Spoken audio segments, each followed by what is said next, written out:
Welcome to Have You Read It, the channel where we bring books to life, one summary at a time.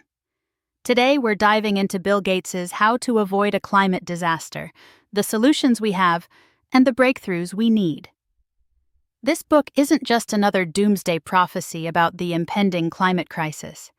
Instead, it offers a pragmatic, problem-solving approach grounded in an engineer's mindset to tackling this global challenge. Gates combines his understanding of technology and innovation with insights gleaned from experts in various fields to paint a realistic picture of the path to a zero-emissions future. Let's start with the core problem. Gates introduces two crucial numbers, 51 billion and 0. 51 billion represents the tons of greenhouse gases the world adds to the atmosphere annually. Our goal? To get to 0.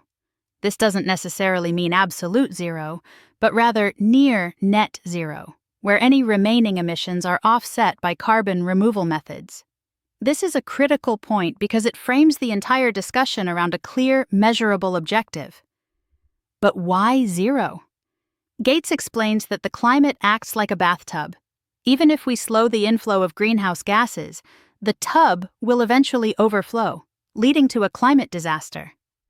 He emphasizes the urgency of the situation, drawing parallels between the devastation of COVID-19 and the potential long-term impact of climate change. A mere 5% reduction in emissions in 2020 came at the cost of millions of lives and widespread economic hardship, highlighting the inadequacy of simply reducing activities like flying or driving. The book tackles the often confusing aspects of climate science. Gates explains the greenhouse effect, emphasizing the long lifespan of greenhouse gases in the atmosphere and the significant impact even small temperature increases can have. He provides a breakdown of the expected consequences of a warmer planet: more extreme weather events, rising sea levels, and disruptions to ecosystems. He underscores the disproportionate impact on the world's poorest, primarily farmers already living on the edge of survival. This focus on the human cost of climate change personalizes the issue and makes it more relatable. So, how do we get to 0? Gates breaks down greenhouse gas emissions into 5 key areas: making things, plugging in, growing things, getting around, and keeping cool and stay warm. This framework is crucial because it helps us understand where our efforts should be directed. Let's talk about electricity. While we often associate climate change with electricity generation, Gates points out it accounts for just over a quarter of all emissions. However, clean electricity is a crucial piece of the puzzle, as it can help decarbonize other sectors like transportation and manufacturing. The challenge lies in the intermittency of renewable sources like solar and wind. Gates explores the complexities of energy storage, highlighting the limitations and high costs of current battery technology. He also explores alternative solutions like nuclear fission and fusion, offshore wind, geothermal, pumped hydro, and carbon capture, offering a nuanced perspective on their potential and challenges. Next, manufacturing. Making things like steel, cement, and plastics accounts for a significant portion of emissions. Gates explains the chemical processes involved in their production and why they are so carbon-intensive, especially cement production, where carbon dioxide is a byproduct of the chemical reaction itself. He calculates the green premiums, the extra cost of choosing a clean technology over its fossil fuel counterpart, for these materials, revealing the economic challenges of decarbonizing this sector. He stresses the need for innovation in creating zero-carbon alternatives, highlighting some promising early-stage technologies. Then there's agriculture. Gates dispels the myth of overpopulation leading to mass starvation, citing Norman Borlaug's work in developing high-yielding crops as a testament to the power of innovation. However, he acknowledges the challenge of feeding a growing population while reducing emissions from agriculture and land use. He explores the surprisingly significant impact of livestock, particularly the methane emissions from cattle, and the challenges posed by fertilizer use. Gates discusses potential solutions like plant-based and lab-grown meats, improved farming practices, and reducing food waste, while emphasizing the importance of helping smallholder farmers in developing countries adapt to a changing climate. Transportation is next. While it might seem like the biggest culprit, it actually accounts for a smaller percentage of global emissions than manufacturing or agriculture. However, it's the largest source of emissions in the United States. Gates examines the green premiums for various transportation fuels, highlighting the current high costs of alternatives to gasoline, diesel, jet fuel, and bunker fuel. He explores the potential of electric vehicles, especially for passenger cars, and the need for breakthroughs in alternative fuels for long-haul trucking, shipping, and aviation. Keeping our buildings cool and warm also contributes to emissions. Gates traces the history of air conditioning and heating, emphasizing the growing demand for these services and the need to decarbonize them.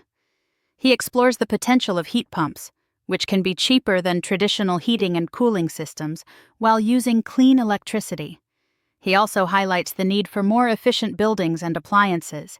He touches on the policy challenges that sometimes hinder the adoption of cleaner technologies. A key element of the book is the discussion of adapting to a warmer world. Gates stresses the disproportionate impact of climate change on the world's poorest and emphasizes the importance of helping them adapt. He highlights the work of CGR, a global agricultural research network, in developing climate-smart crops and livestock. He also discusses the need to invest in infrastructure, protect natural defenses like forests and wetlands, secure our water supplies, and unlock new sources of funding for adaptation projects. He even explores the controversial topic of geoengineering as a potential last resort. The book then shifts focus to the crucial role of government policies. Gates, once wary of government intervention, now acknowledges its importance in driving large-scale change. He cites historical examples of successful government intervention in addressing air pollution and promoting energy security and economic recovery. He argues for policies that close the investment gap in clean energy R&D, level the playing field by pricing carbon emissions, overcome non-market barriers, and promote a just transition to a zero-carbon economy. In the final chapters, Gates presents a concrete plan for getting to zero, combining insights from various disciplines. He emphasizes the importance of both pushing innovation and accelerating demand. He calls for increased investment in R&D, focusing on high-risk, high-reward projects and working closely with industry. He outlines policies that can accelerate demand for clean technologies, including carbon pricing, clean electricity standards, clean fuel standards, and clean product standards. He also highlights the important role of states and local governments in driving change. Gates concludes by offering practical steps that each of us can take as citizens, consumers, and employees or employers. He encourages political engagement, mindful consumption, and advocating for change within our workplaces. He makes it clear that while individual actions are important, they are most effective when combined with systemic change driven by government policies and private sector innovation. He ends on a note of cautious optimism, acknowledging the challenges ahead, but emphasizing the potential for human ingenuity and collective action to avert a climate disaster. In the afterword, Gates draws parallels between the COVID-19 pandemic and climate change.